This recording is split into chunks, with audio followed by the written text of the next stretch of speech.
Un matin, Momo attend devant le portail de l'école avec son nouveau petit ami. Mais elle est déçue quand il commence immédiatement à lui demander de l'argent. En plus de cela, il veut qu'elle lui caresse les parties intimes en public, mais c'est là qu'elle trace la ligne. Malheureusement, son coup de pied circulaire n'est pas très efficace, car Momo n'est pas douée en arts martiaux. Elle n'a pas assez de force pour assommer un gars de 1,80 m.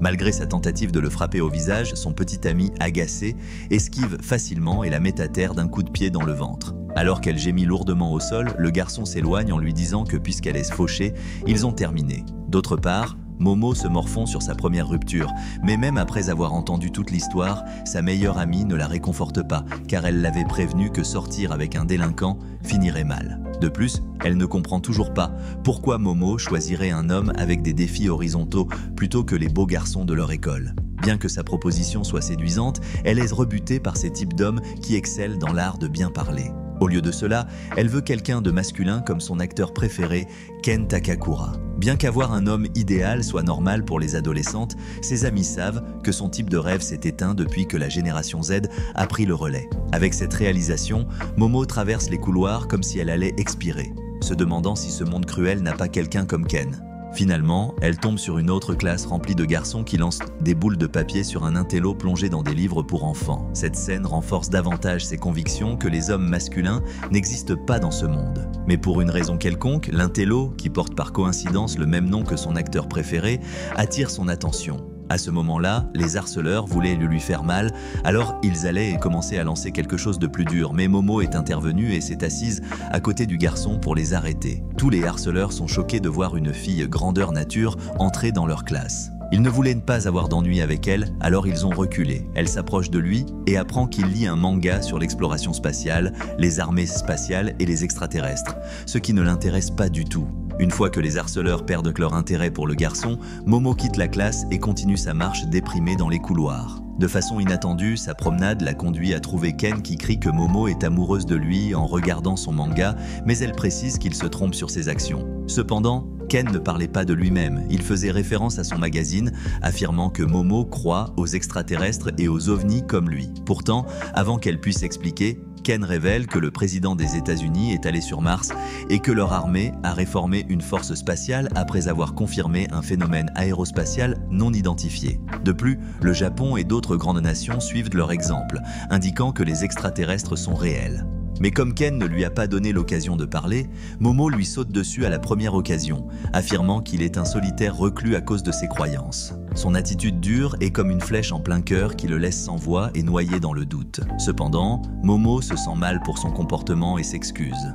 Non seulement elle essaie de trouver un terrain d'entente entre eux, révélant qu'elle croit aux fantômes, mais contrairement à ce qu'elle pensait, Ken commence à rire. Momo défend ses croyances, déclarant que sa grand-mère est une médium et peut pratiquer des exorcismes. Comme preuve, elle affirme que les humains possédés souffrent de convulsions, ce qui peut être vrai. Cependant, en parcourant son livre, Ken révèle que les personnes qui souffrent de maladies comme les convulsions sont des maladies médicales. Cet échange d'arguments illogiques les fait se battre comme des PNG. Mais une fois qu'ils retrouvent leurs esprits, Momo propose un pari. Si l'un d'eux parvient à prouver l'existence des fantômes ou des extraterrestres, le perdant servira le gagnant à vie.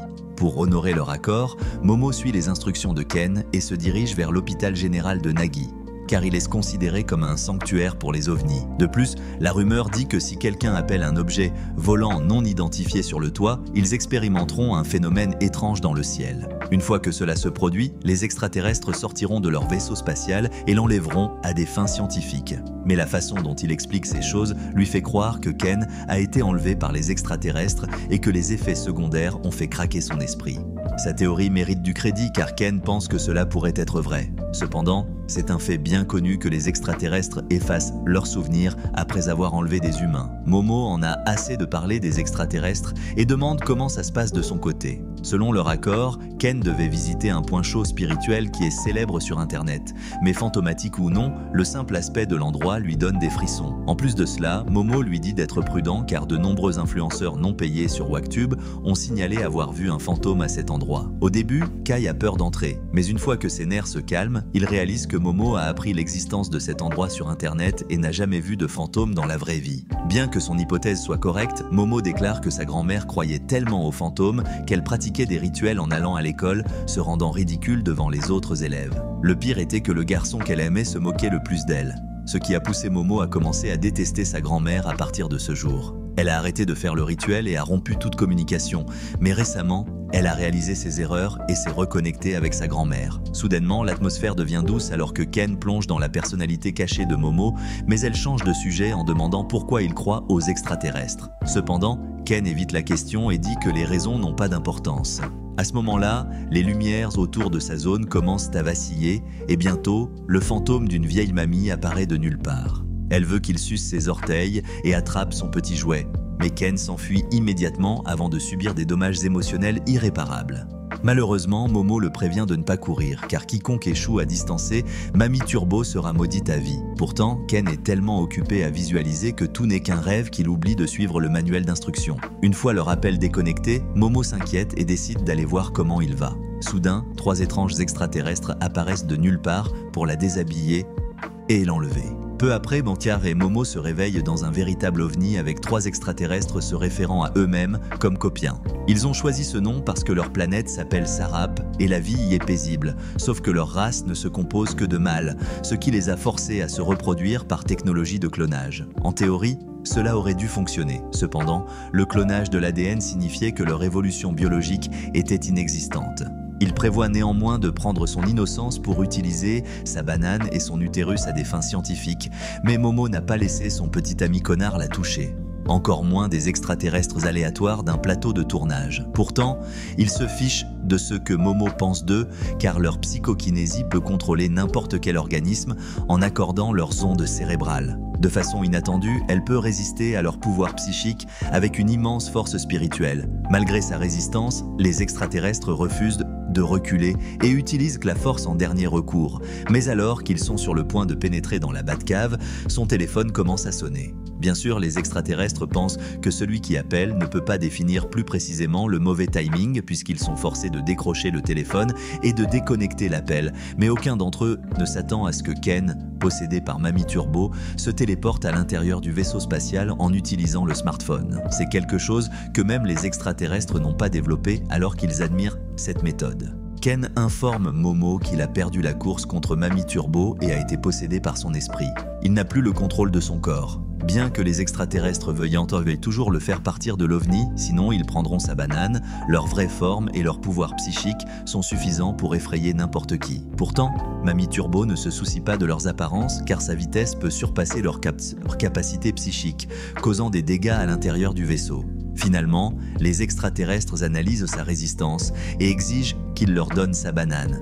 Mais d'abord, Ken veut savoir pourquoi ils ne se sont pas montrés quand il regardait le ciel et les appelait plusieurs fois. Sans que personne ne le sache, il était harcelé par tout le monde et n'avait pas d'amis. Ils agissaient comme s'ils n'existaient pas. C'est pourquoi Ken voulait rencontrer des extraterrestres, espérant qu'ils deviendraient ses alliés. Cependant, Momo était la seule personne qui avait pris position pour lui, alors il ne les laissera pas lui faire de mal, même si cela signifie ne faire qu'un avec Mamie Turbo. Malheureusement, les extraterrestres brisent une règle non dite de l'animé et l'attaquent tout en se renforçant.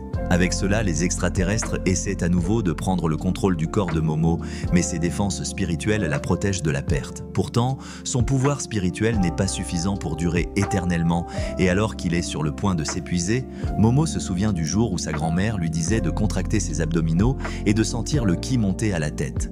Pourtant, elle avait peur qu'on se moque d'elle, alors elle a traité sa grand-mère de fausse médium spirituelle.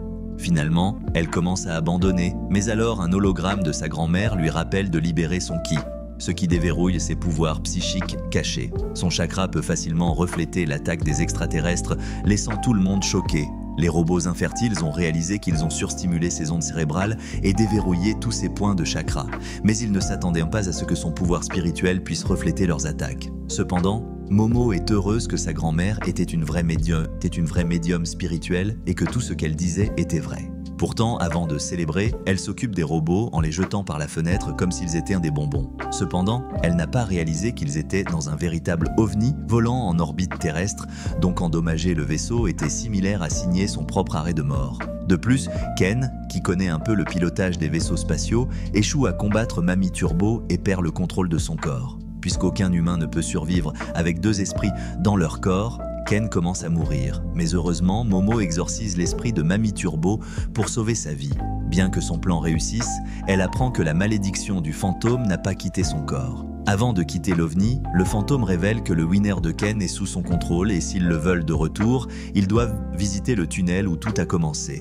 Peu après, l'OVNI s'écrase, mais aucun d'entre eux n'est blessé grâce au pouvoir spirituel de Momo. Cependant, ils réalisent que les fantômes et les extraterrestres sont réels et maintenant ils doivent combattre le fantôme pour reprendre son winner. Regardez cette prochaine vidéo à l'écran et abonnez-vous pour ne pas manquer la prochaine partie.